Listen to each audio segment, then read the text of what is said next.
хайртай залууга надад үнэхээр хайртай юм уу гэдгийг мэдхийг хүсвэл энэ 10 шинж тэмдгийг тестлж нэг үзээрэй.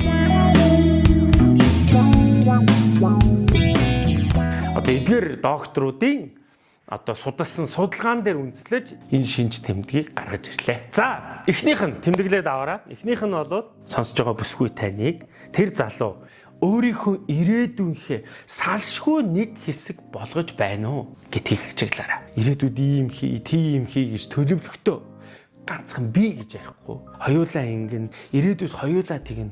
Бид нар ингэн, бид нар тэгнэ гэдэг дандаа олон тоон дээр ярьж байвал энэ залуу намайг ирээдүйхээ нэг хэсэг болгосон байна гэж тооцож болох юм байна шүү. За, хоёр дахь нь таны хүслийг биелүүлэхийг хичээж байв шүү. Таны хайртай залуу таны хэлсэн жижиг сажиг зүйлсийг мартахгүйгээр санаж гинүү гэдгийг ажиглах хэрэгтэй юм. За, жишээ нь дурдвал таны дуртай амттан, за таны айдаг зүйл эдрийг санаж ивэл энэ залуу надад хайртай байна гэж бодож болох юм байна.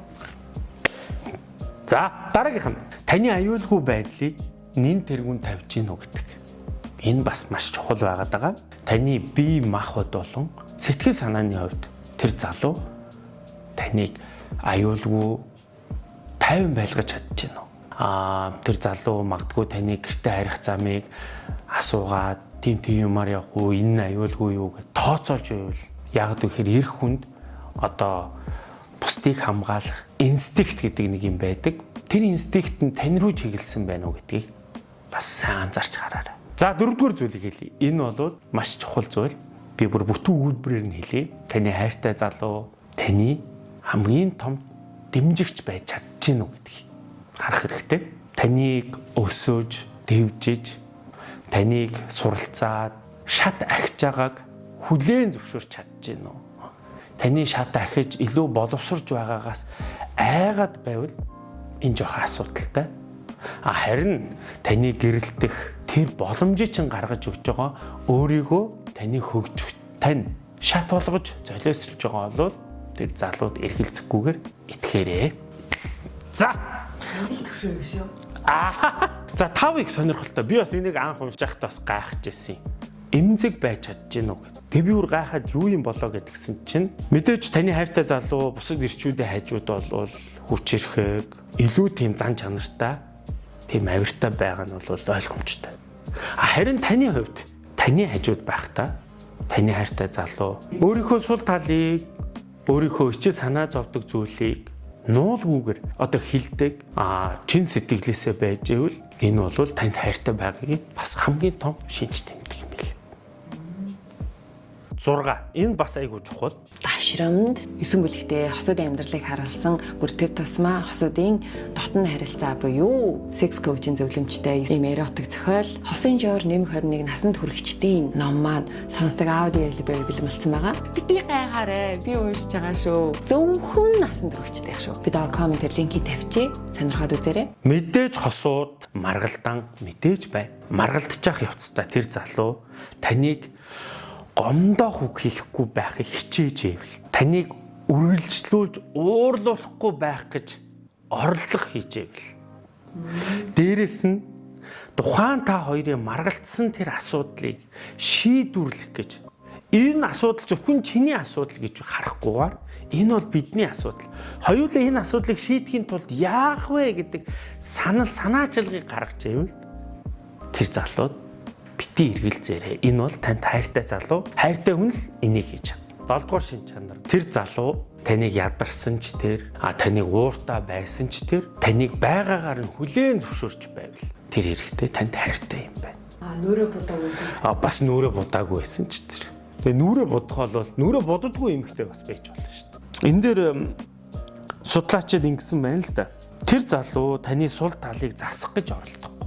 Гэхдээ сул тал муу зуршил хоёрыг ялгах хэрэгтэй шүү. Одоо жишээ нь муу зуршилтай байж болно шүү дээ. Тамхи татдагч гинүү, хүм муулах байдагч гинүү. Сул тал гэдэг бол жоохон тааруухан амт муутай хоол хийдэгч гинүү, өглөөд айгүй хунтдагч гинүү. Тэ? Энэ имийг хүлээн зөвшөөрж байвал шүү дээ. Тэ. Тэрнээс сул тал муу зуршил хоёрыг ялгаж ойлгох хэрэгтэй. Муу зуршлыг хүлээн зөвшөөрөхгүйгээр хамтдаа засах гэж хичээж ивэл энэ болж ийн гэсэн үг. 8 их чухал. Тэр залуу танд хэлсэн үг амлсан амлалтандаа хүрж байна уу гэдгийг ажиглах хэрэгтэй. Танд за тэгнэ хоёулаа хайрын тэг болно амлая гэсэн.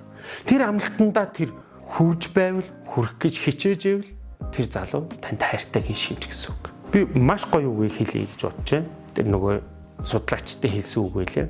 Тэр залуугийн үйлдэл нь хэлсэн үгнээсээ чанга дуурж байвал тэр залуу танд хайртай гэсэн үг юм байлээ.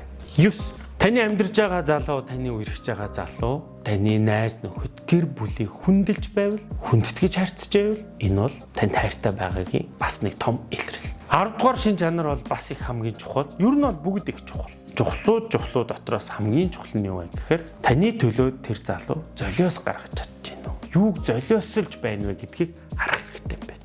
Өөрийнхөө тухтай байдал, өөрийнхөө цаг хугацаа, за тэгээд өөрийнхөө зарим нэг хүслүүдийг золиосолж таны төлөө үйлдэл хийчихвэл тэр залуу танд үнэхээр хайртай юм байна гэж тооцож болох юм байна.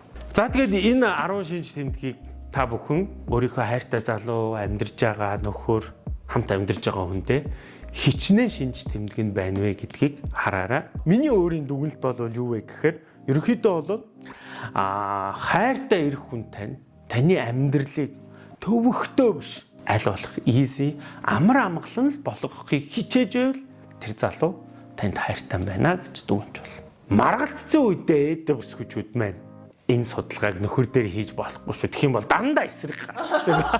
Тэ? Хайртай гэд амаараа хэлчихэд үйлдэл нь худлаа байгаад байвал хэцүү. Үйлдэлээрээ үргэлж үзүүлдэг мөртлөө амнаасаа хайртай гэдэг үгийг хэлэхгүй байгаад байвал бас дахиад хэцүү. Тэгэхээр энэ хоёрыг алтан дундаж балансыг айгүй гоё барих хэрэгтэй. Нэг гоё кинон дэр байдсан шүү дээ. Залуу би чамд хайртай штэ гэдгийгсэн чинь хүүхэн хэлдэг байхгүй. Closer гэдэг кинонд. Хаана байгаа юм бэ? Тэр хайр чинь хаана байгаа юм бэ? Надаа чиний хайр харагдахгүй байна. Надаа чиний наа хилээд байгаа хайр чинь баригдахгүй байна. Гарт баригдахгүй байна. Надаа чиний наад хилээд байгаа хайр чинь мэдрэгдэхгүй байна. Зүгээр л чиний наа хайр чинь надад сонсогдож байна гэж. Энэ багхгүй. Их сурвалжуудын доор үлдээчи. За дуусах.